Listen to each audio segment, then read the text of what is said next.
Silver Creek, Wyoming Territory, 1887. The stagecoach rattled to a stop, spraying dust across the main street of Silver Creek as the summer sun beat down mercilessly from a cloudless sky. Bethany Baines pressed her handkerchief to her mouth and peered anxiously through the grimy window. After 3 weeks of grueling travel from Philadelphia, she had finally arrived at her destination and her future, Silver Creek. "Last stop," the driver called out, his voice carrying over the din of the small but bustling town. Bethany smoothed the wrinkles from her navy traveling dress, adjusted her small hat, and gathered her courage along with her carpet bag. The other passengers had already disembarked, leaving her alone with her thoughts and fears. What if Sheriff Daniel Fletcher didn't approve of her? What if his letters had painted a false picture of the man she'd agreed to marry? What she couldn't possibly have anticipated was that he might not even remember her at all. She stepped down from the coach with as much dignity as her stiff limbs would allow, taking in the wooden boardwalks, the saloon with its swinging doors, the general store, and the small white church at the far end of the street. A weathered sign reading "Sheriff's Office" hung from a building directly across from where she stood. Bethany took a deep breath, squared her shoulders, and crossed the dusty street. Her heart pounded against her ribs as she raised her hand to knock on the door of the sheriff's office. Before her knuckles could make contact with the wood, the door swung open, and she found herself face to face with a tall man wearing a star-shaped badge on his chest. Sheriff Daniel Fletcher had just the kind of face Bethany had imagined from his letters: strong jaw, thoughtful eyes the color of a summer storm, and sun-bronzed skin that spoke of days spent outdoors.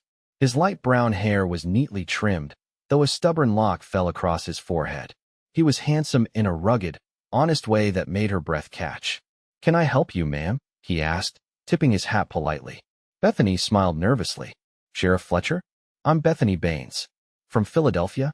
When no recognition dawned in his eyes, she added, "Your mail-order bride." The color drained from Daniel's face. "My what?" In the silence that followed, Bethany could hear the distant piano from the saloon, the conversations of passers-by, and the sound of her dreams crumbling to dust. "Your mail-order bride," she repeated, her voice barely above a whisper. "We've been corresponding for nearly 8 months. Daniel Fletcher stared at her as if she'd sprouted a second head. "Ma'am, there must be some mistake. I never sent for a bride." The world seemed to tilt beneath Bethany's feet. She fumbled in her handbag and produced a bundle of letters tied with blue ribbon. "These are from you." All of them signed, with affection, "Daniel Fletcher, Sheriff of Silver Creek." Daniel took the letters, his brow furrowed in confusion. As he scanned the first page, recognition, followed quickly by horror, crossed his face. "Oh Lord," he muttered. "These are my brother's doing." "Your brother?" Bethany felt as if she might faint. "Deputy," Daniel called over his shoulder. "Get Dale in here." Now, a young deputy appeared from inside the office, nodded quickly, and hurried down the street. Daniel gestured awkwardly to a chair. "Please, Miss Baines, have a seat. I believe I owe you an explanation." Bethany sank into the chair, her legs no longer able to support her. The sheriff paced back and forth, running his hand through his hair. "My brother Dale and we run this office together. He's my deputy." Daniel shook his head. "Last year, I was shot during a bank robbery. It was touch and go for a while. When I was recovering, Dale apparently decided that what I needed was a wife to care for me." He held up the letters. "These look like my handwriting because Dale and I write almost identically. Our schoolteacher used to get our assignments mixed up, and he has access to my personal stationery." "So you never wanted a bride?" Bethany asked, her voice trembling. Before Daniel could answer, the door burst open and a man who looked remarkably like the sheriff, though slightly younger and with a mischievous glint in his eyes, strode in. "You called for me, big brother?" Dale Fletcher asked, then stopped short when he saw Bethany. His eyes widened. "Oh, she's here. You have exactly 1 minute to explain yourself before I throw you in jail for forgery and mail fraud," Daniel growled. Dale had the grace to look ashamed. "Now, Daniel, I can explain. After you got shot, Doc Wilson said you needed something to live for beyond this office. You've been alone too long, and so you ordered me a wife? Without my knowledge." "Well, when you put it that way, it sounds bad," Dale admitted. "But I read all her letters to you. Miss Baines is educated, kind, and from what I understand, makes an excellent apple pie. He turned to Bethany. You do still make that pie you mentioned, right, ma'am? Bethany couldn't decide whether to laugh or cry. Yes, she managed to say. Daniel looked ready to throttle his brother. Dale, do you have any idea what you've done? This poor woman has traveled all the way from Philadelphia based on lies you told in my name. Dale's expression grew serious. They weren't all lies, Daniel. Everything I wrote about you is true. You are honorable, kind, and too dedicated to this town for your own good. You do need someone in your life besides me and that mangy dog of yours. Daniel turned to Bethany, his expression softening. Miss Baines, I cannot apologize enough for my brother's interference. Obviously, there's been a terrible misunderstanding. I'll arrange for your return to Philadelphia immediately at my expense. Bethany felt as if her heart might crack in two. She had left everything behind, her position as a schoolteacher, her small apartment, her few friends, to start a new life with a man who didn't even know she existed. And now that she'd met Sheriff Daniel Fletcher in person, she found herself even more drawn to him than she had been to the man in the letters. I see, she said quietly, rising to her feet with as much dignity as she could muster. Thank you for the offer, Sheriff, but I'll need to consider my options. Dale stepped forward. Miss Baines, where are you staying tonight? Bethany realized with dismay that she hadn't thought that far ahead. I'm not sure. The Willow Creek Inn at the end of town is clean and respectable, Daniel said. Mrs. Holloway, the owner, is a good woman.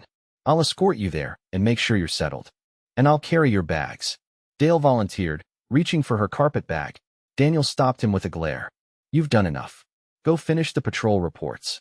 As Bethany walked beside Daniel down the main street of Silver Creek, she fought back tears. The townsfolk they passed looked at them curiously. A strange woman walking with their sheriff, her eyes red-rimmed, his face like thunder.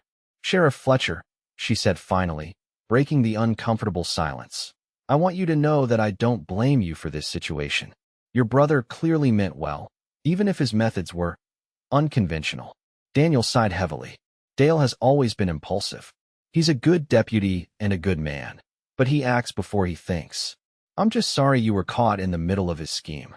They reached the Willow Creek Inn, a two-story white clapboard building with green shutters and a wide front porch adorned with the willow trees that gave the establishment its name.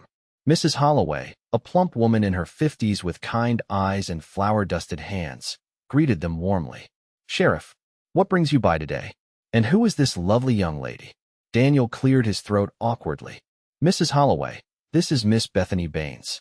She needs a room for, well, I'm not sure how long. I've just arrived from Philadelphia, Bethany explained, trying to keep her voice steady. I may be staying in Silver Creek for some time while I sort things out. Mrs. Holloway's eyes sparkled with interest, but to her credit, she asked no further questions. Well, you're in luck. I have a lovely room available with a view of the mountains. And you've arrived just in time for supper. After Daniel had paid for a week's lodging, ignoring Bethany's protests, and carried her trunk upstairs, he paused at the door to her room. Miss Baines, I truly am sorry for all of this. If there's anything you need while you're in Silver Creek, please don't hesitate to ask. Bethany nodded, not trusting herself to speak. As she watched him walk away, his broad shoulders stiff with embarrassment and anger, she wondered what would become of her now. That evening, as she sat alone in the inn's dining room picking at Mrs. Holloway's admittedly delicious beef stew, Bethany considered her options. She could return to Philadelphia, but her teaching position would have been filled by now, and her apartment rented to someone else.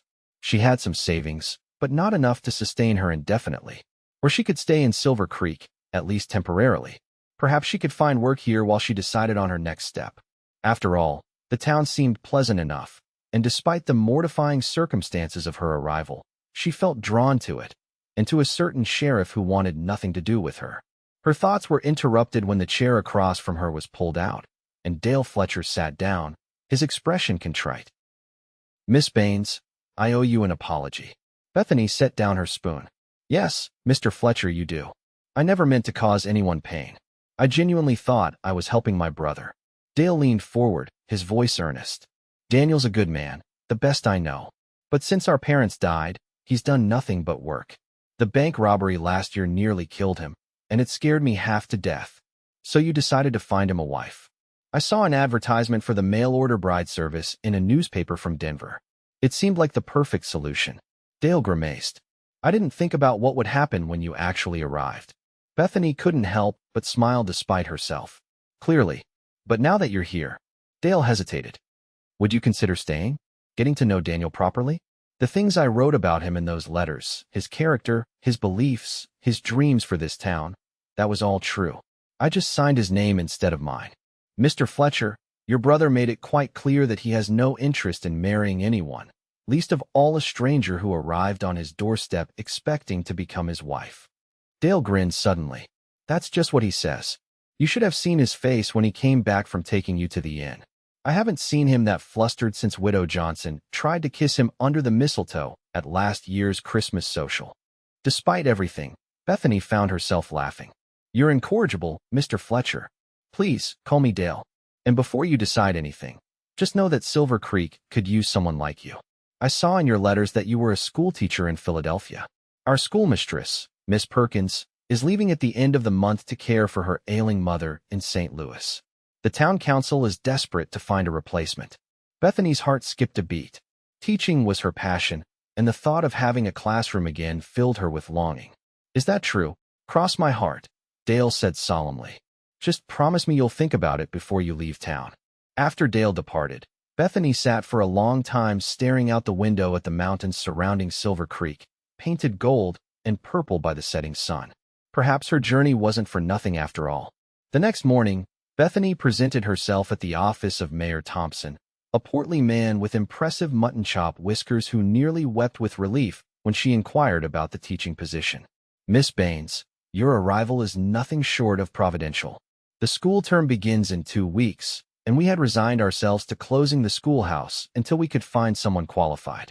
May I see your credentials? By noon, Bethany had been hired as Silver Creek's new schoolteacher, had been shown the small but tidy schoolhouse, and had been given the keys to the teacher's cottage behind it, a cozy one-room structure that would be her new home. As she walked back to the inn to gather her belongings, Bethany felt a strange mixture of excitement and trepidation.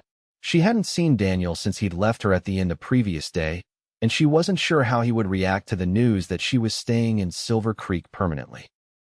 She didn't have to wait long to find out. As she rounded the corner near the general store, she nearly collided with the sheriff himself. Miss Baines, he said, looking startled. I was just coming to see you. I've arranged for a seat on tomorrow's stagecoach to Cheyenne, where you can catch the eastbound train. Bethany took a deep breath. That's very kind of you, Sheriff Fletcher, but I won't be needing it. I've accepted a position as Silver Creek's new schoolteacher. Daniel stared at her, his gray eyes widening. You what? Mayor Thompson hired me this morning. I'll be moving into the teacher's cottage this afternoon. I see. Daniel removed his hat and ran a hand through his hair, a gesture she was beginning to recognize as a sign of his discomfort.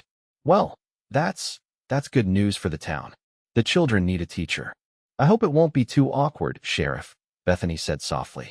I assure you I harbor no expectations regarding our previous arrangement.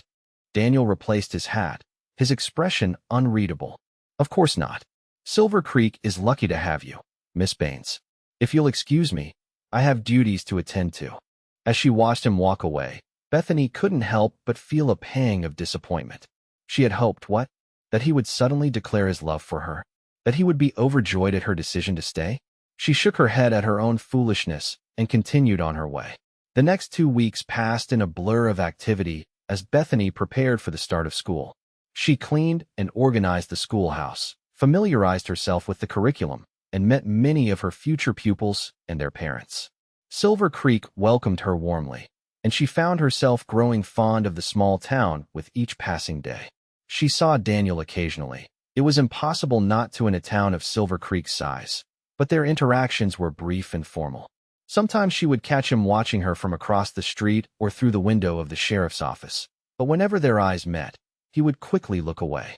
Dale, on the other hand, visited her frequently, bringing small gifts, a jar of honey from a local beekeeper, wildflowers he'd picked on patrol, a book of poetry he thought she might enjoy. While she appreciated his friendship, she made it clear that she wasn't interested in replacing one Fletcher brother with another in her affections. I know, Dale had said with surprising seriousness. Your heart's already set on my stubborn brother. Don't worry, he'll come around. Daniel's slow to warm up, but once he does, his loyalty is unshakable. The first day of school arrived, and Bethany stood nervously at the door of the schoolhouse, ringing the bell to summon her students.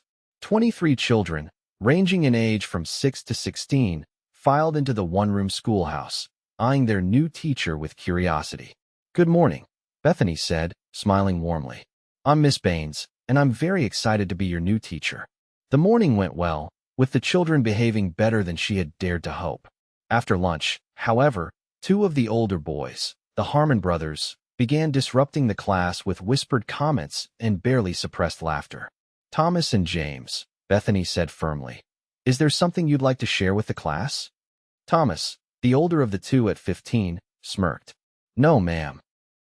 "Then please pay attention while Sarah recites her poem." The boys fell silent, but a few minutes later, the disruption began again.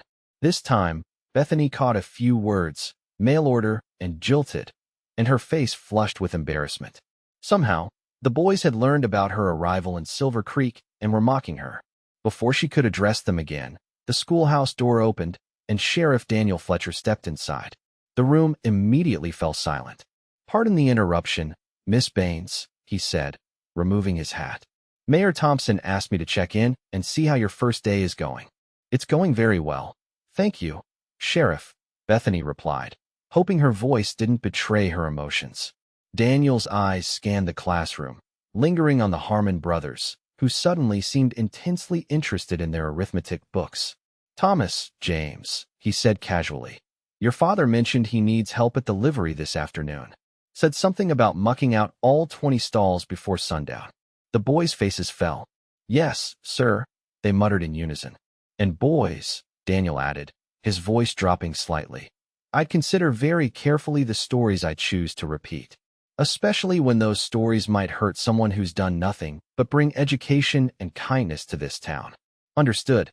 "Yes, sir," they said again, looking thoroughly chastened. Daniel turned back to Bethany. "Sorry for the interruption, Miss Baines. Good day to you all." After he left, the class remained perfectly behaved for the rest of the afternoon. As Bethany dismissed the children at the end of the day, she felt a surge of gratitude toward Daniel. He might not love her, might not even particularly like her, but he had defended her honor nonetheless. Later that evening, as Bethany sat on the small porch of her cottage grading papers, she heard footsteps approaching. Looking up, she was surprised to see Daniel walking toward her, carrying something in his hands. "Sheriff Fletcher," she said, setting aside her work. "What brings you here?" Daniel shifted uncomfortably. "I wanted to apologize for what happened at the school today. The Harmon boys had no right to gossip about your personal business. You have nothing to apologize for. In fact, I should thank you for stepping in." He nodded, then held out the object he was carrying, a small wooden box, beautifully crafted with intricate carvings of wildflowers around the edges. "I also wanted to give you this, as a welcome gift. From the town," he added hastily. Bethany took the box, running her fingers over the detailed workmanship. "It's beautiful. Did you make this?" Daniel looked surprised. "How did you know?" "In your letters, in the letters Dale wrote. There was mention of woodworking being a hobby of yours." "Not all of what Dale wrote was fiction, I suppose," Daniel said quietly. "I've been carving since I was a boy. It helps me think." "Thank you," Bethany said sincerely. "It's the most thoughtful gift I've received in a long time." A ghost of a smile touched Daniel's lips. "You're welcome. Good night, Miss Baines." As the weeks passed, Bethany settled into life in Silver Creek. She loved teaching, and her students responded well to her gentle but firm approach. She made friends among the townspeople, particularly with Mrs. Holloway from the inn and Ruth Carson, the seamstress whose shop was next to the schoolhouse. Her encounters with Daniel became less strained, evolving into a cautious friendship. Sometimes he would walk her home from school if he happened to be passing by, or tip his hat to her on Sunday mornings outside the church. Once, during a thunderstorm, he appeared at the schoolhouse with his coat held over his head to escort her home, insisting she share its shelter even though it meant his own shirt was soaked through by the time they reached her cottage. Dale continued his campaign to bring them together, orchestrating chance meetings and singing his brother's praises at every opportunity. Bethany found his efforts endearing, if somewhat transparent, but Daniel seemed more annoyed than anything else. My brother needs to mind his own business, he grumbled one afternoon as they walked back from a town meeting where Dale had somehow managed to seat them next to each other. He means well, Bethany said, smiling. He loves you. Daniel glanced at her. He seems quite fond of you too. As a friend, nothing more. Bethany hesitated, then added, besides, I think Dale knows my affections lie elsewhere. She could have bitten her tongue the moment the words left her mouth. Daniel stopped walking, his eyes searching hers. Miss Baines, please, call me Bethany. We've known each other for nearly 2 months now. Bethany, he said, the name sounding different in his deep voice. I'm not the man Dale pretended to be in those letters. I'm just a small-town sheriff doing his best to keep the peace. I've never been good with words or feelings. I know who you are, Daniel, she said softly, and I think you're selling yourself short. Before he could respond, they were interrupted by the town's blacksmith, calling for Daniel's help with a dispute at his shop. Daniel excused himself, leaving Bethany wondering if she had said too much or not enough.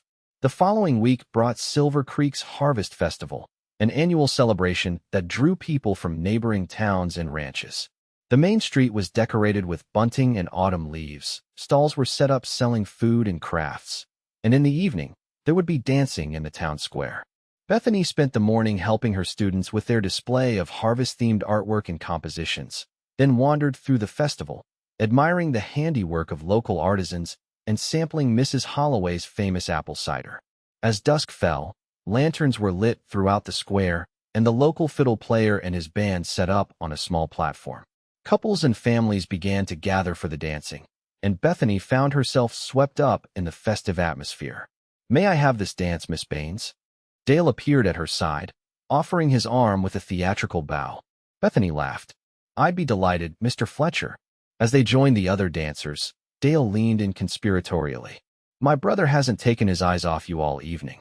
He's standing by the sheriff's office, trying to look official, but he's watching you like a hawk. Bethany refused to look in the direction Dale indicated. I'm sure he's simply doing his job, keeping an eye on the festivities. If you say so, Dale said with a knowing smile. But I've never seen him so distracted during a town event. Usually, he's focused on making sure no one gets too rowdy or starts a fight. When the dance ended, Dale escorted her back to the edge of the square, where Ruth Carson waited with glasses of cider. Dale excused himself, and the two women chatted happily about the success of the festival. Oh my, Ruth said suddenly, her eyes widening. It seems the sheriff has decided to join the dancing after all. Bethany turned to see Daniel making his way toward them, looking uncharacteristically nervous. He had changed from his usual work clothes into a clean dark shirt and vest, with his badge still pinned to his chest. Miss Baines, he said, nodding politely to Ruth before turning his full attention to Bethany. I was wondering if you might honor me with a dance. Bethany's heart fluttered in her chest. I would like that very much, Sheriff. As Daniel led her onto the dance floor, she was acutely aware of the curious glances from the townspeople. The sheriff rarely participated in the dancing, and his choice of partner had not gone unnoticed.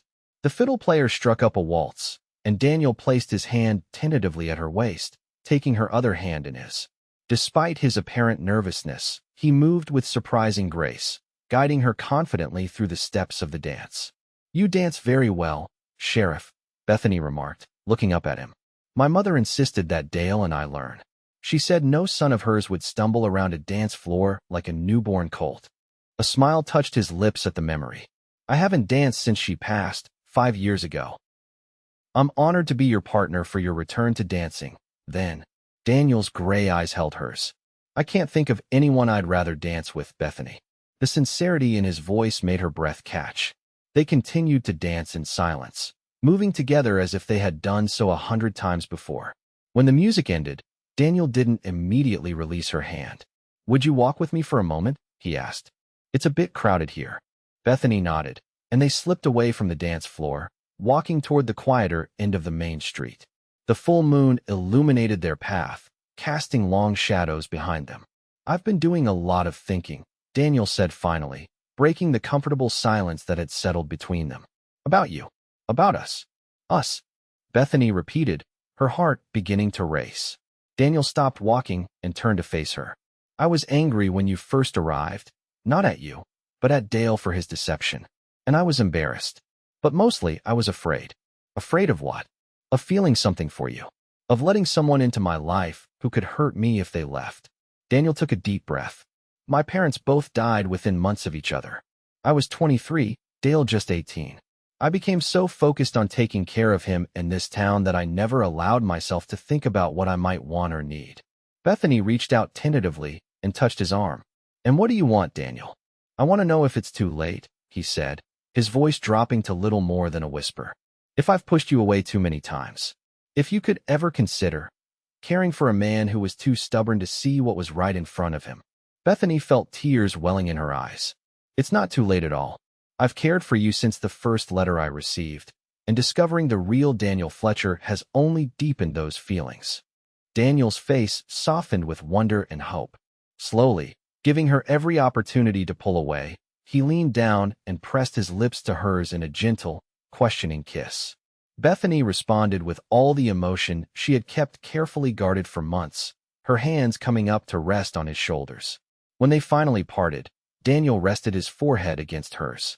I never thought I'd thank my brother for meddling in my life, but I'm grateful every day that he sent for you. So am I, Bethany whispered. Though perhaps we shouldn't tell him right away. His smugness would be unbearable. Daniel laughed, a rich, warm sound that Bethany had rarely heard before. Agreed. Though I doubt we'll be able to keep it secret for long in a town this size. They walked back toward the festival hand in hand, both knowing that what had begun as a mistaken mail-order arrangement had blossomed into something real and precious. 3 months later, on a crisp December morning, Bethany Baines became Bethany Fletcher in a ceremony at Silver Creek's White Church. The entire town turned out for the wedding, with Dale serving proudly as his brother's best man. I told you he'd come around, Dale whispered to Bethany as he escorted her down the aisle to where Daniel waited, looking happier than anyone in Silver Creek had ever seen him. Yes, you did, Bethany acknowledged with a smile. Though your methods were highly unorthodox. The best love stories usually are, Dale replied with a wink. As Bethany took her place beside Daniel and the minister began the ceremony, she reflected on the strange and wonderful journey that had brought her to this moment. She had traveled west to marry a man who didn't know she existed, only to find that the real Daniel Fletcher was even more worthy of her love than the man portrayed in those letters. I, Daniel, take thee, Bethany, to be my lawfully wedded wife, Daniel said, his voice steady and sure as he gazed into her eyes. To have and to hold, from this day forward, for better, for worse, for richer, for poorer, in sickness and in health, to love and to cherish, till death do us part. As Bethany repeated the vows, she knew with absolute certainty that she had found her true home, not in a place, but in the heart of a man who had learned to love again. Later, at the reception held in the town hall, Dale raised his glass in a toast to the newlyweds. To my brother and his bride. Proof that sometimes the best things in life arrive when we least expect them, even when we forget we sent for them in the first place. The room erupted in laughter and cheers as Daniel shook his head in mock exasperation before pulling Bethany close for a kiss. No regrets, he murmured against her lips. Not a single one, she replied, her eyes shining with happiness. Though I do think we should keep a close eye on Dale's correspondence in the future. Who knows what else he might order without telling us? Daniel laughed and held her tighter. Whatever comes our way, we'll face it together. And in the years that followed, through the birth of their children, the growth of their town, the challenges and joys that life brought their way, Daniel and Bethany Fletcher did exactly that. The mail-order bride who arrived for a sheriff who'd forgotten he sent for her had found not just a husband, but a love story more beautiful than she could have ever imagined.